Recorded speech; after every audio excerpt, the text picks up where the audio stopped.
عاطف مكاوي يوسف محمد العجيل، مدرسة الفكي هاشم والجعلين، المستوى الرابع.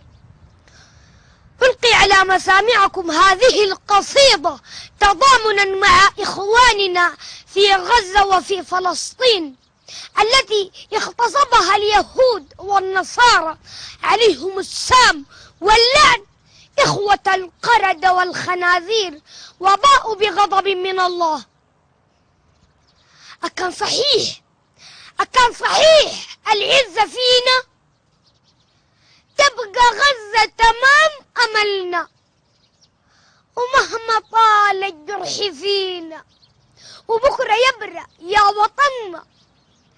أصل جرحك فينا غاير، كم وكم طول سهرنا، وعارفوا مهرك من دمانا، وما هو غالي يا قمرنا. جيل بطولاتك حكاية، وعرفت لها آية، وفي رفح خنقتني عبرة وأسايا. تعالوا قوموا أبكوا معايا، غزة جرحك شلته ما بين الحنايا.